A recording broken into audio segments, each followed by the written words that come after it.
En esta anteúltima clase vamos a hablar un poco de la seguridad en la web y de un poquito vamos a arrancar con seguridad en general.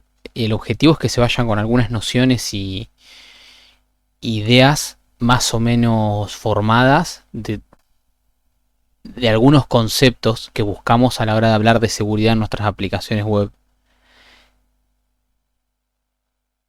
Vamos a arrancar con conceptos de seguridad general y vamos a ver que es un poco más amplio que simplemente seguridad en la programación. Después vamos a seguir con el desarrollo seguro, que es el concepto de aplicar seguridad informática a la programación. Y después vamos a bajar un poquito más específico y hasta con algunos ejemplos a desarrollo web seguro, que va a ser aquello que nos va a permitir pensar la web como un lugar en el que hay que aplicar seguridad. Lo primero que vamos a ver es algunos conceptos de seguridad, porque como ustedes saben, estamos en un contexto donde ustedes van a tener un título intermedio, o al menos esta materia está puesta en el final de la carrera en un título intermedio, donde ustedes, si toman la decisión profesional o académica de no seguir adelante con la carrera, van a ser profesionales, pero así todo nunca van a haber tenido la materia de seguridad, que está 1 o 2 cuatrimestres después de haber cursado esta materia. Como tal, yo me veo en la obligación en esta parte de introducir algunos conceptos mínimamente para saber de qué estamos hablando cuando hablamos de seguridad, y que tiene muy poco que ver en este momento con código, sino que es más bien como conceptos de seguridad de la información o seguridad general. Eso por el lado del contexto en la carrera. Y después en la industria, la realidad es que las personas que saben de seguridad informática es toda una rama dentro de la industria, es todo un perfil, y que de hecho hasta tiene muy buen sueldo. Ser consultor de seguridad en empresas u organismos del Estado puede llegar a ser una salida más que rentable, tanto en relación de dependencia como freelance, incluso para organizaciones del exterior. Bueno, vamos a arrancar con una breve introducción, que es qué es lo que nosotros buscamos o de qué hablamos cuando hablamos de seguridad. Bueno, la seguridad para nosotros desde la informática va a ser el intento de hacer cumplir con algún tipo de regla o política para acceso a los recursos. Estos recursos pueden ser datos, dispositivos, sistemas, etc.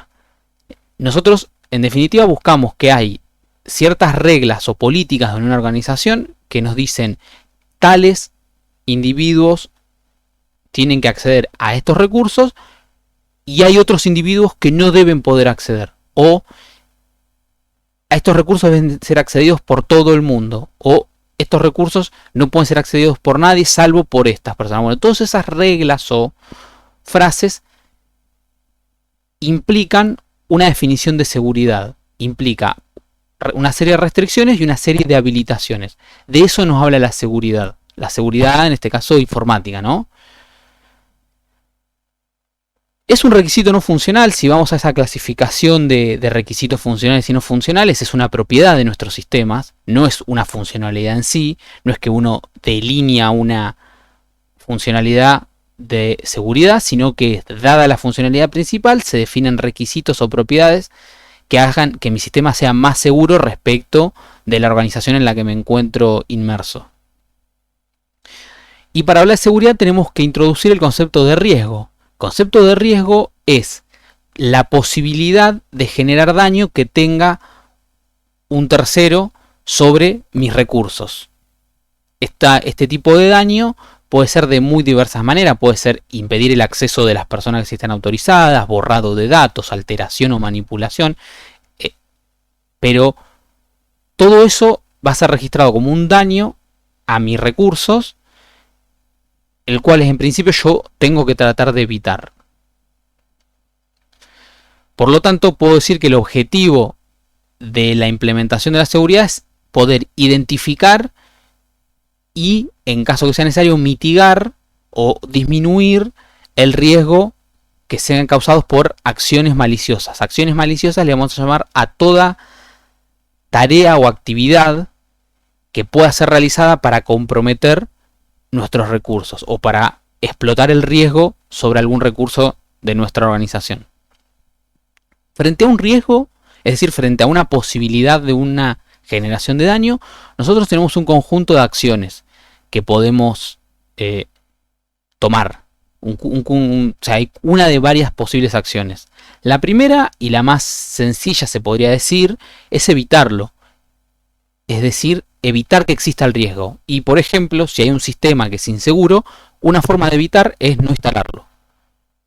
Entonces yo necesito usar un software y veo que tiene ciertos problemas de seguridad que no están mitigados, que no están resueltos, o que no hay manera de resolverlos, entonces puedo decir no instalarlo. Parece un poco sonsa, pero es un curso de acción posible. La segunda opción es mitigarlo, que es tomar acciones concretas, ya sea de código, de configuración o lo que sea, para que esa vulnerabilidad no exista.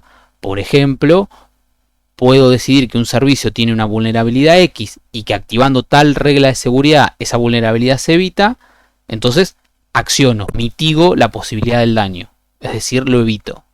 Es decir, no, evito justo en este contexto no. Es decir, suprimo la posibilidad de que ese riesgo sea explotado. La tercera posibilidad es que lo transfiera. Transferirlo es hacer que una tercera parte cumpla con la mitigación del daño. Por ejemplo, tengo un software que tiene un servicio tiene varios servicios y en algún servicio que está escuchando en cierto puerto, pero que no es el servicio principal, sé que es inseguro. Y que por algún motivo, no tengo acceso a la configuración o el software mismo no me da la posibilidad, no tengo manera de mitigar eso. Bueno, puedo elegir transferir a un tercero la mitigación de este problema. Por ejemplo, en el caso del puerto que acabo de poner, puedo decir que pongo un firewall después de instalarlo que bloquee el acceso a ese puerto para ciertas IP o para todas las IP. De esa manera transferí la mitigación a un tercero, en este caso un firewall.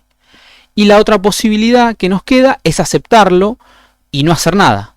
Sé que existe esta vulnerabilidad, sé que se puede ser explotada, evalúo los costos y el daño que me puede generar y tomo la decisión de que, bueno, voy a vivir con esa vulnerabilidad. Esas son, en principio, las 4 acciones que puedo tomar frente a un riesgo.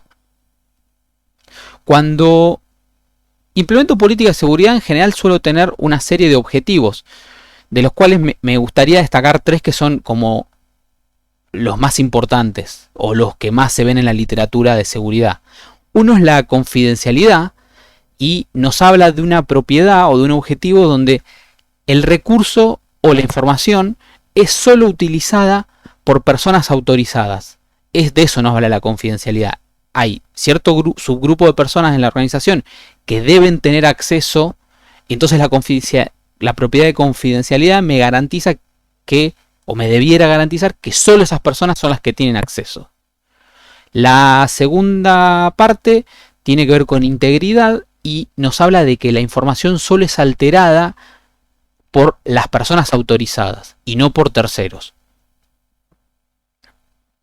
Voy a poner por ejemplo un ejemplo de las notas de la universidad. La regla o el objetivo de confidencialidad nos diría que la nota solo debería ser accesible por el docente que la puso, por la gente de alumnos al momento de hacer la cuenta de el promedio o el analítico y por ustedes como dueños de la nota. Eso nos habla de la confidencialidad.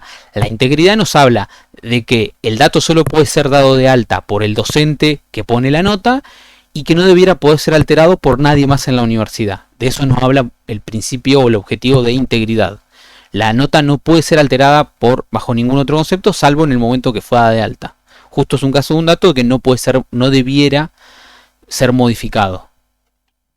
Y por último, en inglés availability, la propiedad o el objetivo de disponibilidad nos habla de que la información tiene que estar disponible siempre que se lo necesita.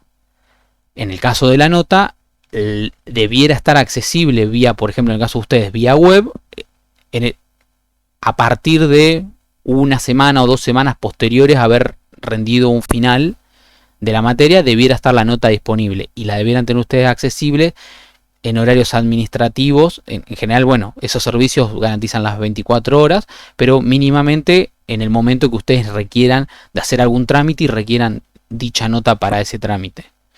O, por ejemplo, para anotarse en una correlativa, debiera estar la disponibilidad de que esa nota existe. De eso no habla el principio de disponibilidad. Estos 3 principios forman una sigla que a veces la van a ver en algunos libros, que es CIA o CIA. Que si ustedes leen esto, simplemente son estos 3 objetivos puestos en conjunción. Otros elementos que me gusta destacar y que son más que nada palabritas que vamos a definir y que después vamos a reutilizar en otro momento, es ¿qué es la autenticación? La autenticación nos habla de que nosotros podamos desde nuestro sistema validar una entidad, es decir, que una entidad sea quien es y que no haya posibilidades de que nos altere esa identificación.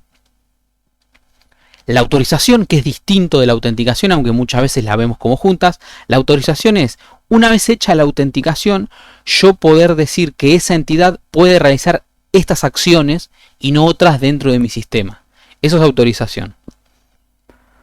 Por otro lado, el elemento de la privacidad. Hablamos de privacidad cuando establecemos una serie de controles para establecer que la información sea pública, personal, privada o sensible. Esto está muy atado a leyes y cada país puede tener diferentes definiciones, pero básicamente nosotros en Argentina tenemos una ley de datos personales que establece estas 4 categorías que yo acabo de nombrar: pública, privada, personal y sensible, y qué grado de resguardos hay que tomar sobre esas.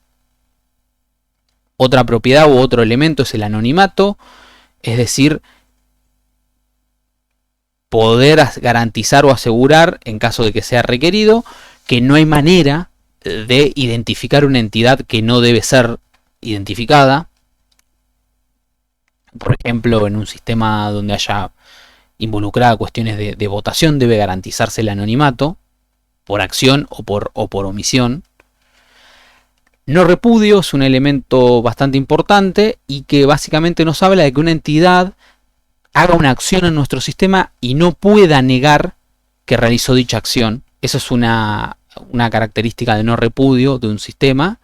Y por último, lo que se conoce como auditoría, que nos habla de poder generar un registro de acciones de forma desgranada, tal que pueda establecerse paso a paso quién, cuándo y qué cambios hizo sobre un conjunto de datos.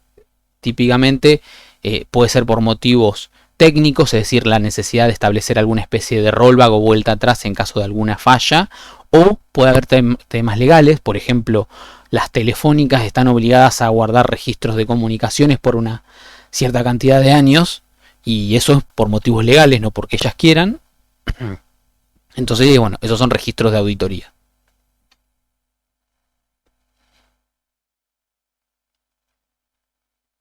Hay un conjunto de variables o cosas a tener en cuenta al implementar seguridad. Decimos que implementamos seguridad cuando estamos en una etapa del despliegue de un sistema en donde requerimos que ciertas características de seguridad estén presentes.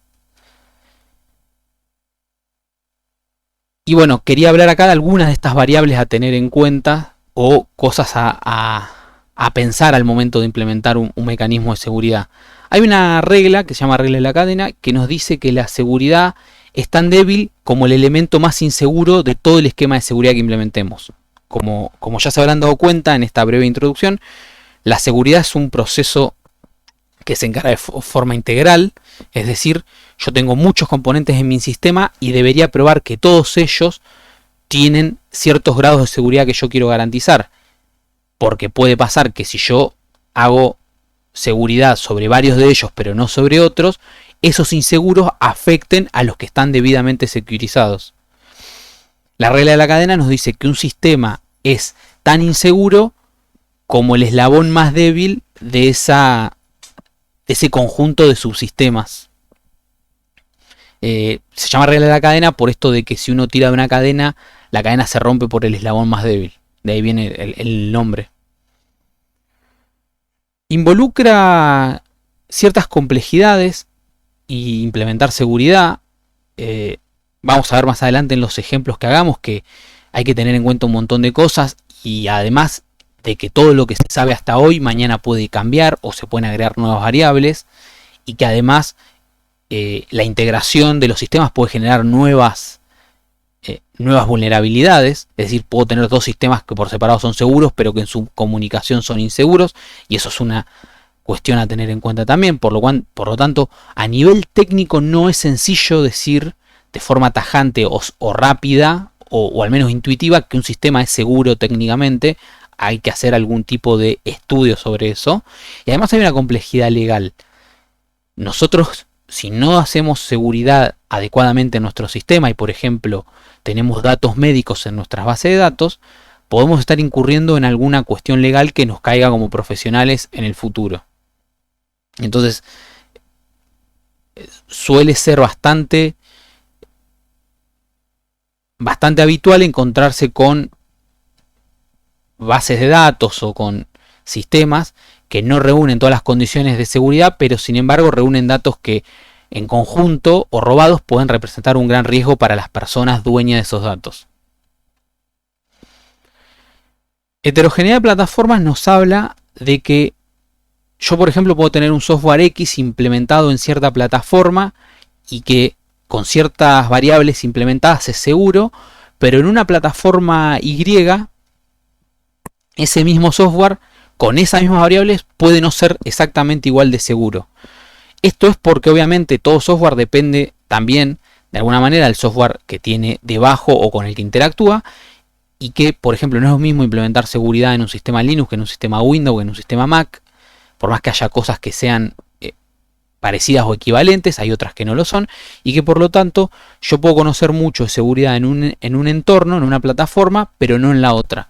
Y esto hace que sea necesario estudiar todas las plataformas a las que, bueno, en principio yo voy a implementar un software en el que el software va a estar. Por ejemplo, yo no puedo pretender que porque hay ciertas normas de seguridad en un browser que se usa en Linux, esas mismas sean válidas para los browsers que andan en Windows o andan en Android, por ejemplo. Debería tener una garantía o al menos leer la documentación para asegurarme de que esas cosas son seguras en cualquier plataforma. Es habitual que la herramienta en cuestión deba comunicarnos ese tipo de cosas a nosotros. Entonces, en principio, una primera aproximación es leer la documentación propia de la herramienta o servicio que se está queriendo desplegar. Hay dificultades en el lado de la medición, al no ser una variable dura, en el sentido de que no es porcentaje de memoria consumida, no es tiempo de ejecución, no es porcentaje de CPU utilizado. No es sencillo generar métricas, o al menos es todo un proceso afinar métricas adecuadas para decidir si mi sistema está teniendo problemas de seguridad o no. Eso hace que sea ciertamente más complejo que alguna métrica un poco más dura. El problema de costos es el siguiente. Todo lo que estamos hablando de seguridad, muchas veces el cliente o usuario, que es quien nos paga para que implementemos un sistema, la seguridad es invisible y muchas veces es hasta contraproducente en el sentido de que introduce complejidades a la hora de acceder a los datos. Por ejemplo, un usuario que por ahí no entienda mucho estos temas puede decir que como el sistema va a estar instalado solo en su casa o en su negocio, no requiere login y password, y que login y password le molesta porque sencillamente tiene que escribir más para acceder a su información. Muchas veces los problemas de seguridad se arreglan desde la configuración del software o de la plataforma. Entonces ahí decimos que también es invisible la tarea del profesional respecto a la persona que paga. Entonces muchas veces convencer de que un sistema tiene que ser seguro y que eso garantice que el usuario lo entienda es complejo. Entonces muchas veces uno quizás no explicita las tareas de seguridad que hace, pero igualmente debe incluirlas en el presupuesto, al menos en la parte de la mano de obra, sabiendo que va a tener que dedicarle tiempo a eso. No es simplemente hacer un install de Apache, sino buscar las guías actuales de cómo hacer que Apache sea instalado de forma segura, si es el entorno, por ejemplo, de producción. Entonces, todas esas cosas de costos hay que tenerlas en cuenta. Por último, la seguridad, lo dije hace un ratito, es un proceso. Es decir, esto no es que hoy sabemos todas las vulnerabilidades, las estudiamos de un librito y que ya está listo, no vuelvo a leer nada. Todos los días aparecen nuevas vulnerabilidades. Las vulnerabilidades, cuando veamos algunos ejemplos, se van a dar cuenta, hay cosas muy tramposas, muy sutiles, muy específicas, y tienen que ver con conocer un montón de cosas, conocer cómo funcionan las redes, cómo funcionan sistemas operativos, cómo funciona un lenguaje de programación, cómo funcionan compiladores o intérpretes. La seguridad es muy integral y muy transversal a todas las disciplinas de la computación, y no siempre es sencillo darse cuenta. Y todo el tiempo les va a pasar que van a descubrir o van a estar leyendo, si leen noticias de informática, que se descubre una vulnerabilidad en tal o cual software. Y van a ir a la noticia y van a leer de qué se trata la vulnerabilidad y van a decir, esto no puede estar pasando en tal software que lo usan millones de personas. Y sí, muchas veces aparecen nuevas vulnerabilidades y que son bastante, en principio se podría decir tontas o sencillas, y uno puede decir cómo nadie se había dado cuenta hasta ahora, pero bueno, pasa. E incluso algo también que puede pasar es que una vulnerabilidad que estaba resuelta, con el tiempo lo arregló un equipo de desarrollo, pasó un tiempo y vino otro, y sin saber o porque se perdió la comunicación o algo, introdujo en alguna librería de tercero que nosotros usamos en nuestro software una nueva vulnerabilidad.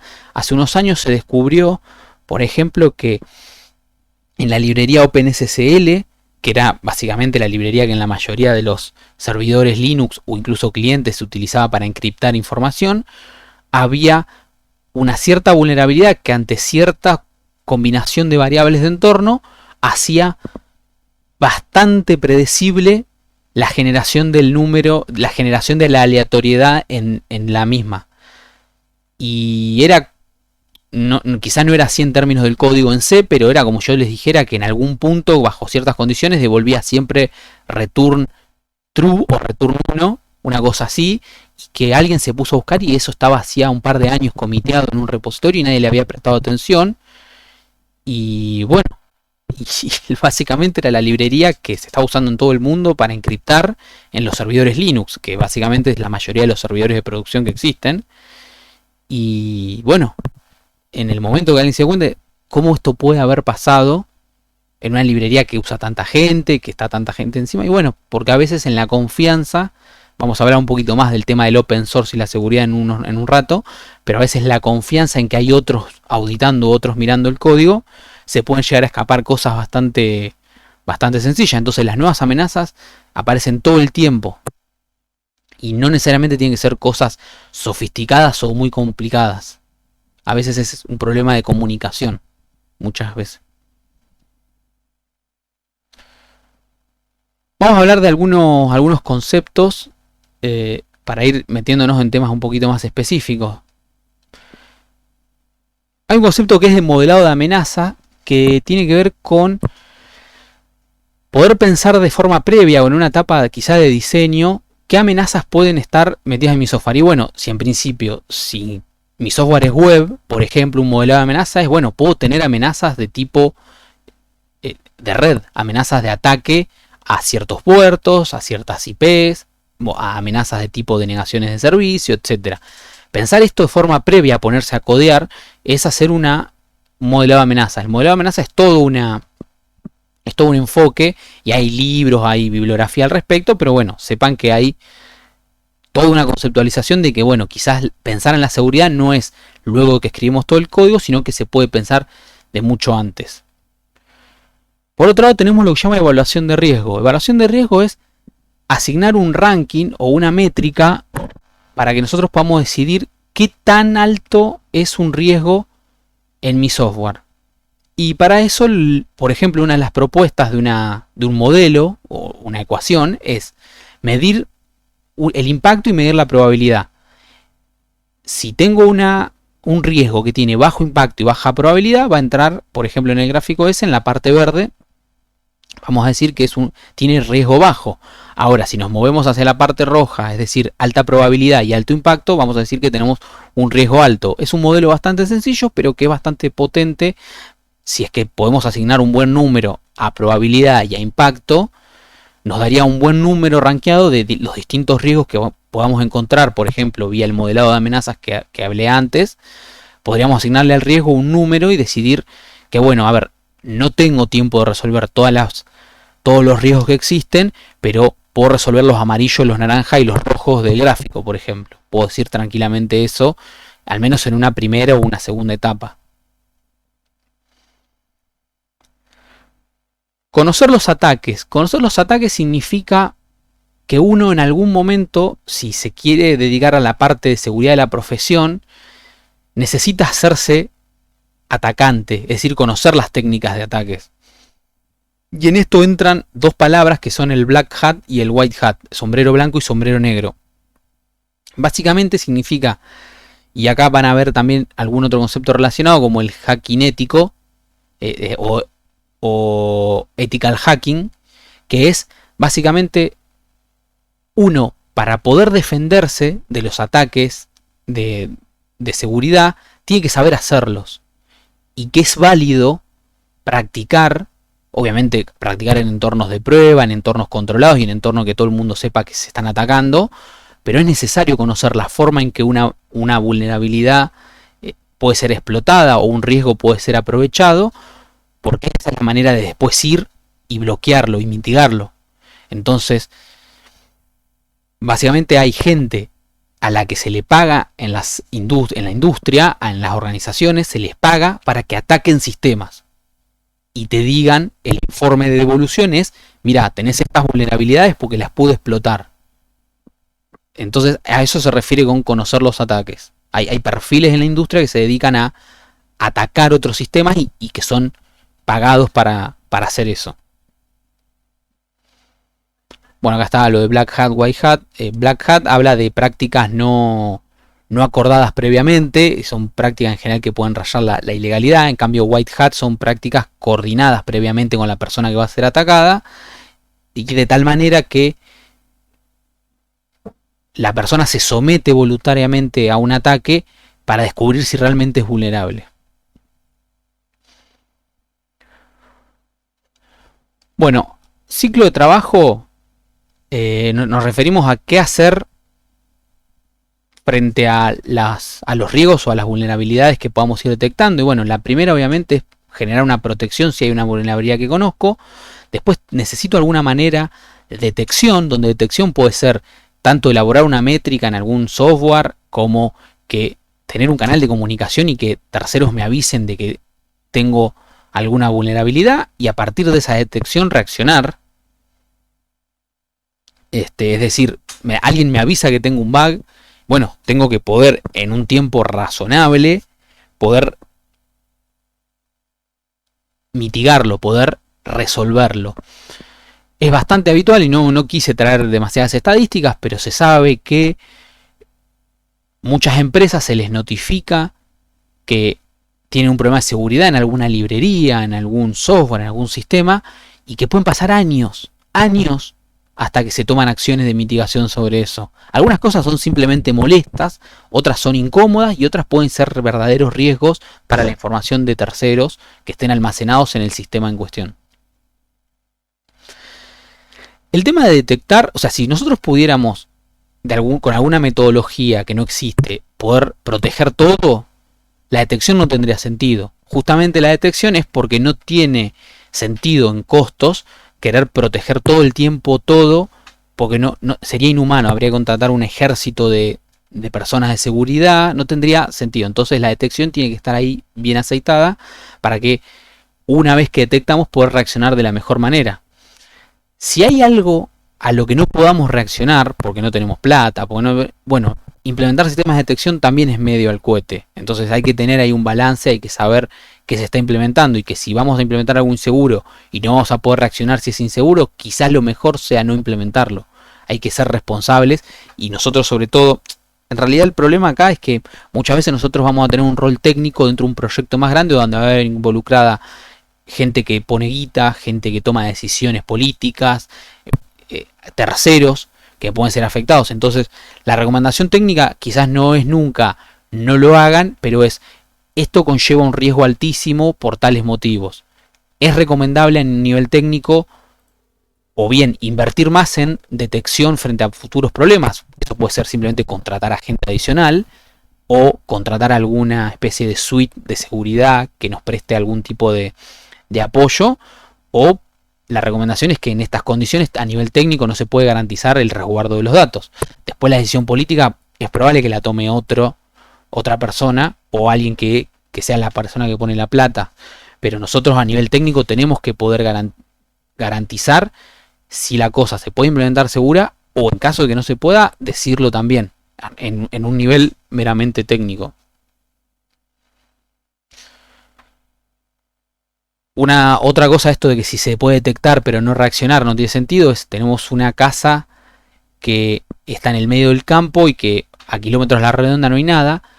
Se pueden poner alarmas, pero una alarma, por ejemplo, que haga ruido no tiene sentido. Quizás una alarma silenciosa que envíe notificaciones, sí, pero una alarma de ruido que básicamente no es escuchada por nadie no tiene demasiado sentido. Ese es un caso de detectar y no poder reaccionar. Bueno, y lo que decía un poco antes, la protección total no existe. Hay que aceptar que mi software va a tener un cierto nivel de riesgo. Puedo mitigar, en el caso, por ejemplo, del gráfico anterior, la parte rojas, naranjas y quizás las amarillas. Pero bueno, va a haber algunas cosas que no van a poder ser mitigadas. O incluso algunas que me voy a enterar después de haber implementado que existen. Y bueno, tengo que tener la posibilidad de poder detectar y reaccionar eso en el momento oportuno.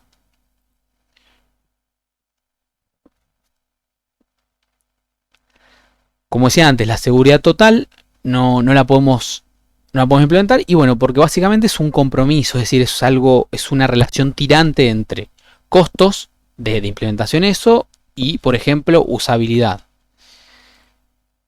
Hacer que todo sea seguro 100% probablemente haga un software que sea bastante inusable por el usuario. Esto como metáfora, por ejemplo, yo puedo hacer que mi software para cargar las películas que vio alguien tenga doble factor de autenticación, requiera huellas digitales, requiera escaneo de cara, requiera un password, requiera un token, requiera una cosa que se autogenera en alguna página random cada cierto tiempo. Y es decir, le puedo implementar un montón de capas. Ahora, el costo de implementar todo eso, y si mi página es simplemente no guardo información privada de nadie, le pido a un usuario una clave genérica y guarda solo las películas que vio en el último año y hace una review, probablemente todo esa contra de usabilidad y lo que me cuesta no tenga demasiado sentido. En ese sentido hablamos de que es un compromiso entre estas dos variables.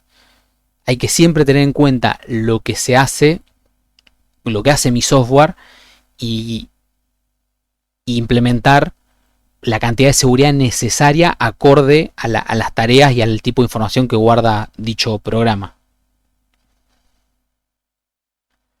Hay medidas que, como están acá, que son las invisibles, como decimos nosotros, que para el usuario no técnico son absolutamente, no se dan cuenta ni que existen, y que son, en ese sentido, son poco costosas de implementar. Por ejemplo, esto, quiero que todo mi página web vaya todo por HTTP seguro. Bueno, es simplemente poner un redirect en el servidor web que haga eso. El usuario nunca se da cuenta, al navegador le llega un 300 y redirige a la página en HTTPS y no hay ningún tipo de inconveniente. Y para el usuario son milisegundos que son absolutamente invisibles. Para nosotros nos llevó un tiempito, pero dejamos algo más seguro de forma bastante económica de cara al usuario. Un problema que se van a cruzar en muchas organizaciones es que ustedes saben un montón de seguridad, o al menos la seguridad tienen que implementarla, saben, pero tienen un jefe que es bastante irritable y que les va a decir que no quiere. No, no, a mí poneme una clave fácil porque yo estoy siempre apurado. Bueno, eso es todo un problema. Y a muchas veces van a poder negarse y muchas veces no van a poder negarse. Eso existe. Pero también hay otro problema cuando uno pone mucha seguridad en, por ejemplo, en el login. Los usuarios tienen una forma de comportarse que es psicológica, no, o sea, no nos corresponde a nosotros tratarlos por eso, que tiene que ver con que el usuario va a hacer todo lo que esté a su alcance para saltearse la medida de seguridad. Por ejemplo, si yo quiero que el usuario recuerde una clave absolutamente larga, complicada y que cambia una vez por semana, les garantizo que lo que termina haciendo ese usuario es pegando una tarjetita abajo del teclado con la clave o al costado del monitor en el peor de los casos. Ese es un ejemplo habitual. En la mayoría de los cursos que van a ver de seguridad le van a hacer el mismo chiste, pero el problema del chiste es cierto. El usuario que está cansado y ya no se acuerda ni la clave y que la pega y da acceso, por ejemplo, a un sistema importantísimo dentro de la organización y el usuario y la clave están pegados al lado de su monitor, son muchísimos. Y entonces nuestras medidas de seguridad le podemos meter un montón de cosas arriba, contratamos a un experto y nos aconseja un montón de cosas, pero si las complejizamos más de lo debido, es probable que no podamos justificar y obligar a los usuarios a que hagan uso de esas medidas de seguridad de la forma adecuada. Bueno, y esto un poco ya lo dije, debe evaluarse el nivel de seguridad de acuerdo a la necesidad de la organización. Por ejemplo, no sé, en la universidad, obviamente el software que almacena cuestiones de plata o las cuestiones de las notas tiene mucha más seguridad que el sistema que tiene los teléfonos internos o los mail públicos de la gente. Son dos software completamente distintos y que las exigencias de seguridad que tienen no son por nada acordes. Y por ejemplo, el de los teléfonos internos lo puede hacer una persona con poco conocimiento de seguridad y que, bueno, si te revientan la base de datos, hay que buscar algún backup de algún momento hecho y restaurarlo y, bueno, y actualizar medio a mano cosa. Esto en el sistema de gestión de notas de los alumnos no puede pasar, no está ni por asomo plantea la posibilidad de que alguien de afuera pueda acceder y reventar esa base de datos. Están tomadas medidas, hay chequeos relativamente regulares de que todo eso sigue más o menos las mismas normas que viene manteniendo, etcétera. Con lo cual, lo que uno le mete a cada uno de esos software es distinto. La cantidad de trabajo en seguridad que se le mete a esos distintos software es distinto de acuerdo a las necesidades. Concepto de seguridad por oscuridad es un concepto que van a escuchar mucho y que van a escuchar tiene muy mala prensa y está muy bien porque a veces es muy mal entendido. La seguridad por oscuridad nos habla de que si yo hay algo que sea inseguro pero lo hago difícil de acceder o es algo que solo conozco yo, entonces eso le otorga seguridad. Por ejemplo, publico en algún lado una página con una URL muy rara que solo conozco yo y que como eso Google no lo escanea, no lo van a encontrar nadie y por tal, ahí puedo guardar, no sé, una clave de otra cosa. Eso se llama seguridad por oscuridad. Es una muy mala idea. Es una muy mala idea y hacer que su acceso sea difícil no significa que no va a poder ser accedido por un montón de motivos. Pero básicamente yo lo estoy haciendo que sea difícil de vulnerar, pero no lo estoy haciendo seguro. Sí sirve la seguridad por oscuridad combinándolo con otros procesos de seguridad válidos. Entonces, además de todo, hago que sea seguro por oscuridad. Es decir, alguna URL de algún sistema que yo no quiera que nadie llegue, le pongo un buen login, una buena contraseña, a factor de autenticación y aparte, por ejemplo, hago que sea una URL difícil de acceder. Entonces, la seguridad por oscuridad combinada con buenas medidas de seguridad es una capa más de seguridad. La seguridad por oscuridad por sí sola no hace algo seguro. Entonces quizás hasta la misma definición esté mal, decir que es seguridad por oscuridad, porque no es seguro. La equivocación en el concepto es en que uno puede dejar algo oscuro, oscurecer algo, tanto como le da su inteligencia. Entonces, si nosotros creemos que nuestra oscuridad o la oscurización de algo nadie la va a encontrar, básicamente estamos asumiendo que somos las personas más inteligentes que hay en el mundo. Y eso es muy probable que en el caso de prácticamente todos nosotros no sea cierto. Entonces, uno puede hacer oscuridad en algo como le da su cabeza. Y es probable que cualquier otra persona que trabaje en seguridad tenga acceso a técnicas o a cosas sofisticadas que hagan que para nosotros eso sea algo que para que creemos que es seguro y no lo es. Un ejemplo que por ahí puedo dar para esto es: seguridad por oscuridad es guardar plata en efectivo en nuestra casa. Y creemos que nosotros la vamos a poder esconder en un lugar que es re seguro y que nadie va a pensarlo. Y bueno, la realidad es que si vos pensaste en ese lugar por primera vez, es probable que alguien con el tiempo suficiente también lo pueda pensar. Y por ejemplo en este caso, si viene alguien a robarnos la plata y es alguien que tiene experiencia en, por ejemplo, entrar a casas y buscar dinero, tenga mucha más experiencia que nosotros en donde la gente habitualmente por ahí esconde la plata. Buscar, no sé, en los siglos rasos, buscar adentro de los libros, cosas que si alguna vez sufrieron un hecho de inseguridad les habrá pasado que se dieron cuenta que revolvieron lugares donde uno dice: ¿por qué revolvió acá? Ahí, porque hay gente que esconde plata ahí. Es la frase que por ahí muchas veces después escuchás. Y bueno, es un caso de seguridad por oscuridad.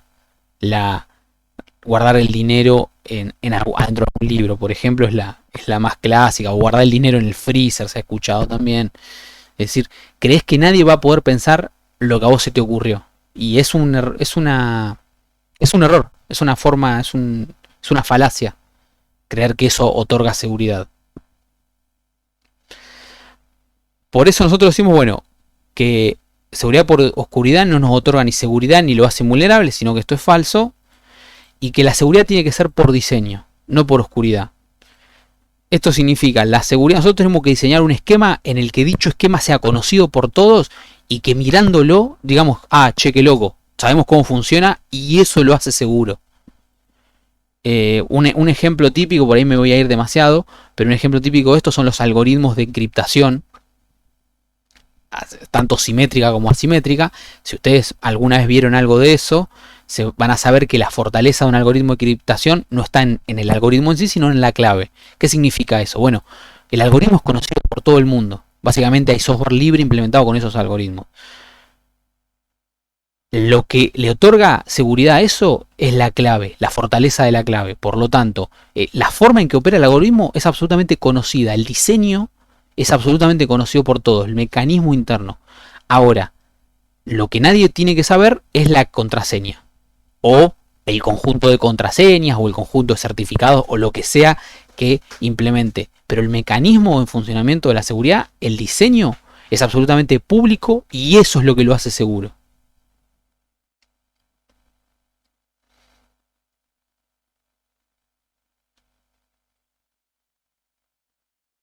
Bueno, el ejemplo claro de todo lo que no hay que hacer es: si alguna vez están en un trabajo y escuchan que alguien dice, me ha pasado, que alguien dice que no le gustan los algoritmos de encriptación porque son raros o tienen vueltas o son complicados de implementar, entonces que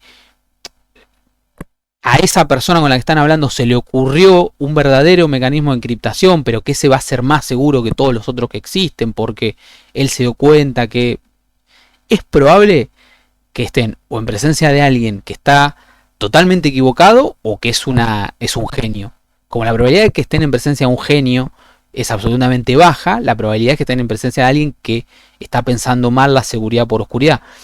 Y que el típico argumento acá es: voy a armar mi algoritmo de encriptación y como no lo voy a publicar y nadie va a saber cómo funciona y le voy a agregar un montón de cosas, entonces nadie va a descubrir cómo se rompe esa encriptación. Cuando alguien les dice que la seguridad de su algoritmo de encriptación está en que no se conoce el algoritmo, probablemente estén frente a un algoritmo que sea bastante pobre o que sea viejo, básicamente. La seguridad es por diseño, no por oscuridad.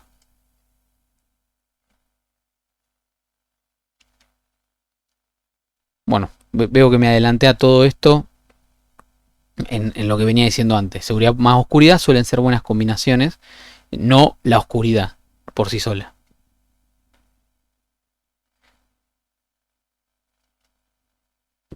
Criptografía. La criptografía es algo que siempre aparece de forma recurrente en los problemas de cuando se habla de seguridad informática.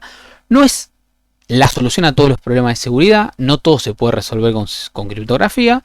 Sí es cierto que una vez que nosotros tengamos disponibilidad de usar criptografía, por ejemplo en la comunicación entre servidores o entre servidor y cliente, vía certificados, es siempre muy bueno hacerlo. No suele ser muy costoso en algunos casos, en otros casos suele costar hasta en cuestiones económicas. Y siempre usar estándares, nunca implementar algoritmos criptográficos poco conocidos. Siempre hay unos cuantos algoritmos criptográficos que son los más conocidos, que tienen implementaciones y plugins en la mayoría de las plataformas. Mientras más estándar sea el algoritmo criptográfico, más recomendable es que lo usen. Más allá de que obviamente si ustedes buscan RCA, problemas de seguridad, van a encontrar un millón. Básicamente es el algoritmo, uno de los algoritmos más populares. Tiene un millón de personas queriendo romperlos para hacerlos más seguros o queriendo romperlos para realmente cometer vulnerabilidades, y es un algoritmo que se mantiene absolutamente actualizado, actualiza sus políticas, actualiza el largo de las contraseñas o de los certificados que se recomiendan para usar ese algoritmo, etc. Entonces, que tenga muchos problemas de seguridad significa que es un algoritmo que está activo, que es un estándar que se está modificando y que se va actualizando con el tiempo. Entonces, los estándares suelen ser una buena medida, sobre todo si uno se va a dedicar a programación y no se va a dedicar a la seguridad. Che, yo no tengo mucha idea de seguridad. Bueno, en el lenguaje en el que estoy, voy a lo más estándar en seguridad que haya. Y descanso en la comunidad de personas que más lo utilizan. Y quizás cedo mi fe, que nunca está bueno, pero como tampoco tenemos el tiempo para saber de todos los temas todo, el estándar me da cierta garantía de confianza para poder descansar sobre eso. ¿Cuáles algoritmos usar? Van cambiando. Algunos que hoy son seguros, dentro de un año son vulnerables. Tiene que ver con mucha investigación que se hace en este tema. Es un área siempre activa, porque el día que se vulnera un cierto algoritmo, todo un conjunto de sitios o de comunicaciones que lo utilizan pasan a ser vulnerables. Entonces a la vez hay gente interesada para hacer daño, hay gente interesada para generar algoritmos más seguros. Yo lo que recomiendo es mantenerse actualizado, aunque sea en la plataforma o lenguaje que uno más o menos va utilizando. Cada vez que, bueno, hoy me toca otra vez implementar un mecanismo de autenticación o un mecanismo de seguridad o de encriptación en mi lenguaje. Bueno, aprovecho la situación y voy y me actualizo sobre el tema en la página oficial del lenguaje que yo uso.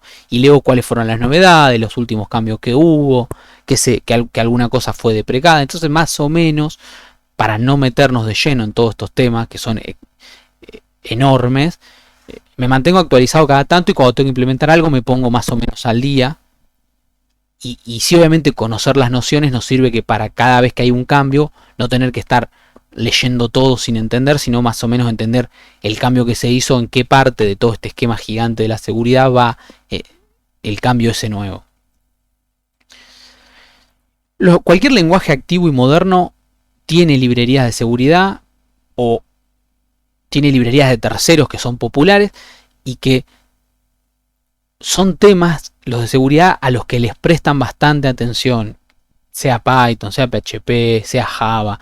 Le prestan atención, hay buena documentación en sus páginas oficiales o en terceros. Pueden buscar, pueden comparar 2 o 3 páginas distintas a ver si están diciendo lo mismo. Básicamente, mantenernos al día y seguir las recomendaciones de la plataforma o lenguaje que utilicemos suele ser algo bueno si no queremos meternos en esto de lleno. Y en general esto, como agárrenlo medio con pinzas, pero en general en cualquier algoritmo que utilicemos, ya sea para certificados o claves en modo password, en general hay una especie de relación entre lo largo que es la clave y lo seguro que es. Por ejemplo, RCA 4096 es mucho más seguro que RCA 1024. Entonces, más o menos, si ustedes no tienen mucha idea de cómo funciona RCA, pero leen que hay un RCA de clave de 4096 bits y otro de 1024 bits, y bueno, en principio el de 4096 por este tema de que cómo funcionan claves más largas, dice que es más seguro. Entonces, si yo requiero más seguridad, voy a buscar de las versiones de RCA el de la clave más larga que sea computablemente válido. Ese es otro tema. Un algoritmo que hoy es seguro y que con los procesadores de hoy se puede tardar 10.000 años en craquearlo, por fuerza bruta, por ejemplo, dentro de 10 años y con el avance de los procesadores en 10 años, quizás en 5 días, sin que se craquee el algoritmo y sin que se descubra una vulnerabilidad, simplemente por la potencia de cálculo, por ahí en 5 días es craqueable. Entonces, un algoritmo que fue seguro toda su vida, pero que creció la capacidad de cómputo en el mundo, hace que pase de ser muy, muy bueno a, bueno, más o menos, qué sé yo, y a que, bueno, en algún momento, esto era seguro y funcionaba joya, pero era craqueable en un tiempo absolutamente corto porque evolucionó la tecnología. Bueno, eso también puede pasar muchas veces. Vamos acercándonos al final y vamos a hablar de uno de los temas por ahí que menos tiene que ver con la parte técnica, que se llama ingeniería social. Ingeniería social es, ¿se acuerdan de la regla de la cadena? Que era explotar el eslabón más débil dentro de toda la cadena de seguridad de toda mi implementación. Bueno, ingeniería social nos habla de que explotemos el eslabón más débil. Puede en muchas ocasiones ser el ser humano. Y básicamente lo que nos dice la ingeniería social es que mediante diversas técnicas de manipulación de personas o de alguna forma, ya sea por desidia o por descuido o por algún otro motivo, sea el factor humano el que nos proporcione el acceso, ya sea otorgándonos una clave de acceso, dándonos información que no debiera habernos dado, creyendo que nosotros podemos, no sé, el que hace ingeniería social, por ejemplo, puede tranquilamente decir que es tal persona, y no me quiero meter por ahí en una serie de policías o de espías, pero bueno, tranquilamente podríamos decir como que vamos y decimos que somos tal y no somos y que nos den información que no nos deberían dar. Se han conocido, por ejemplo, casos de ingeniería social donde va alguien y deja un pendrive infectado en un lugar abandonado, pero que quería ganar acceso, y que pasa alguien y dice, ¿este pendrive de quién es? Y lo primero que hace es lo agarra y lo enchufa en la máquina, y eso automáticamente despliega un código malicioso que le da acceso. Y bueno, eso es ingeniería social. Atrás de eso hay un poco de código, pero básicamente se explotó el factor humano, que es el humano descuidado o con confianza, puede cometer el acto sin darse cuenta de que está cometiendo una explotación de una vulnerabilidad. Bueno, el humano es vulnerable, a veces tiene excesiva confianza, por miedo, ingeniería social puede basarse en una amenaza, por desconocimiento. Básicamente queremos que alguien haga algo que no debiera hacer según las normas de seguridad de su organización, y que eso nos da a nosotros una ventaja si somos los que estamos haciendo la ingeniería social. Se basa en esto, en engañar o manipular para obtener acceso a la información. La mitigación, en este caso, es la más difícil de todas. Los procedimientos, que muchas veces son engorrosos, difíciles de aprender o difíciles de memorizar, debieran tender a ser claros, es decir, debiera haber procedimientos que garanticen la claridad y que nadie pueda decir que no lo entiende y que por eso lo aplica mal. Educación y entrenamiento, es decir, implementar dentro de la organización cada tanto educación en seguridad, entrenamiento, aunque a veces a los usuarios les pueda parecer sonso, les va quedando. Por ejemplo, yo conozco experiencias en la Universidad de Luján, a la parte administrativa se le ha ido educando de lo que es el spam y el phishing, y en un principio había mucha gente que respondía con usuarios y contraseñas a mail de spam, y eso con el tiempo y con un montón de capacitación han ido logrando que el usuario va empezando a, usuarios no de sistemas me refiero, ¿no? Usuarios de sistemas administrativos, van empezando como a tener ciertos recaudos, cuidados, avisan, che, me llegó esto y creo que es un phishing porque dice tales cosas que creo que no me deberían pedir. La realidad es que a largo plazo y lentamente en una organización uno puede ir viendo evolución en cómo sus usuarios responden ante estas situaciones.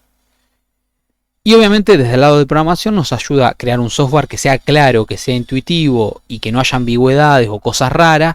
Nos ayuda a, por ejemplo, a que no haya posibilidad de explotar el factor humano.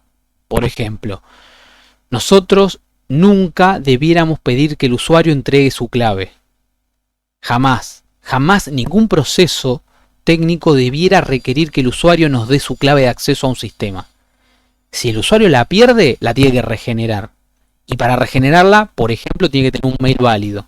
Y si es costoso, es medio engorroso para el mismo usuario. Pero a la vez el usuario empieza a entender que, y es importantísimo que el usuario, por ejemplo, entienda que sistemas, el sector de sistemas no tiene las claves. Sistemas no las tiene. Quizás a veces nos ven como, son hackers, saben hacer un montón de cosas, pero cuando uno en el tiempo sostiene esto y se muestra consistente y alguna vez pasa algo y les tienen que hacer que todos regeneren la clave y es engorroso y por ahí te putean, empiezan a darse cuenta, bueno, ok, es cierto, no las tienen. Si no, no hubieran hecho hacer todo esto y tuvieron que hacer un montón de cosas porque no tenían las claves y si las hubieran tenido hubiera sido todo más fácil, pero y eso empieza a dar una confianza y eso tiene que ver con que el software sea claro. Si yo implementé buenas políticas de seguridad y una vez las salteo por algún motivo, urgencia, y bueno, se pierde mucha confianza que en algún momento se ganó también. Es complicado cuando hay, esto sobre todo es un problema cuando hay jefes que por ahí no entienden la seguridad como un proceso y cómo el factor humano influye en eso. Entonces dicen, no, bueno, a ver, me cansé de que las claves estén encriptadas y que no las podamos, que las claves estén hasheadas y no las podamos recuperar. Por esta vez a este usuario darle una que se la podamos pasar cuando la pierda. Y eso es un problema. Eso, así como lo estoy diciendo, es problemático. Porque entonces el usuario alguna vez dice, no, yo a los sistemas le pedí mi clave y como yo soy amigo del jefe, a mí me la dan, la clave, la mía la saben. Y eso genera desconfianza. Y fíjense que estamos hablando de confianza en el contexto de explotar el factor humano. Quizás es en un contexto en el que es clave eso. Entonces es importante que el software en este sentido no sea ambiguo y que sea claro. Y que el sector de sistemas y sus políticas de seguridad sean consistentes a lo largo del tiempo. Y para ir cerrando, bueno, seguridad como proceso. Seguridad como proceso nos habla de que implementar políticas de seguridad lleva tiempo, requiere ir introduciendo normas y que las normas que introducimos hoy no son las que quedan definitivas y quizá en 3 meses tengamos que introducir algo adicional o modificar alguna que creímos que era buena pero que causaba perjuicios. Esto sucede a nivel mundial. Por ejemplo, en una época estaba muy de moda decir que la contraseña más segura era la que se cambiaba durante una semana. Porque claro, si te la robaban en menos de una semana no podían hacer mucho. Después se dio cuenta, ¿qué empezó a pasar? Empezó a pasar el proceso este que la gente pegaba sus contraseñas en el monitor y era mucho más inseguro, era peor el remedio que la enfermedad. Entonces empezó a llegar como a una situación más de balance donde, bueno, quizás una contraseña más complicada, pero que el usuario le obligás a una contraseña más complicada, pero a veces la dejás que la pueda tener durante un par de meses o varios meses. Entonces de alguna manera se va como negociando de forma implícita o explícita, es decir, en el proceso, que la seguridad global de la organización tienda a ir creciendo y no decreciendo. No se puede comprar la seguridad. ¿Qué significa? Significa que no existe una suite en la que yo digo, bueno, si yo pago $2.000 es inseguro y si le agrego $1.000 más, $3.000, tiene la seguridad total como yo la quiero. No existe eso. No existe porque, como hablamos, existe y hay factores humanos, hay factores técnicos, hay cuestiones de programación, hay cuestiones de configuración. Las cosas van cambiando, las cosas se actualizan y se desactualizan. Entonces una plataforma que hoy era segura, dentro de 3 meses es insegura. Entonces la seguridad no se compra. La seguridad es un proceso, se va entrenando, se va practicando, se va haciendo, se va refinando. Se tiene que pensar desde el principio del desarrollo de un software. Ahí se puede hacer análisis y diseño pensando en cuestiones de seguridad. es un tema que es difícil. Generalmente la experiencia garpa, es decir, haber pasado por procesos de auditoría de seguridad o que te hayan auditado un sistema de seguridad y te hayan hecho una devolución, ayuda mucho a ganar experiencia. Es decir, mira, típicamente estas sentencias meten cosas inseguras que siempre me las encuentran. Bueno, entonces las empiezo a aplicar de tal manera que no me vuelva a pasar en las siguientes veces que me auditen. Me van a encontrar otras cosas, pero estas ya no me las encuentran más porque las incorporo a mi tooltip de cosas, o armo incluso una funcioncita que sea hacer esto de forma segura y lo dejo de hacer de forma hardcodeada, por ejemplo. Como conclusiones, bueno, lo último es un proceso. La seguridad no es una cosa que se llega activando un bit o una configuración sola en algún lado o pagando más, sino que hay que hacer todo un proceso. No es algo que hacemos al final del desarrollo. Si hacemos eso, probablemente vamos a estar comiéndonos un montón de problemas de seguridad, o la mayoría de las cosas de seguridad las vamos a tener que transferir en vez de poder mitigarlas. Desarrollar seguro, que es algo que vamos a entrar en la siguiente unidad, es una parte de la seguridad informática, porque está toda la parte humana, está toda la parte del proceso, está toda la parte de auditoría. Es decir, desarrollar de forma segura es una parte de todo el proceso. Y bueno, por último, para terminar, les dejo ahí una serie de documentos entre los que me he basado para hacer estas slides y las que vienen, que suelen ser más o menos alguna referencia dentro de la comunidad de seguridad. Como saben, debe haber 1.000.000 de libros sobre este tema, pero bueno, les dejé ahí algunos en los que yo me he basado para esto.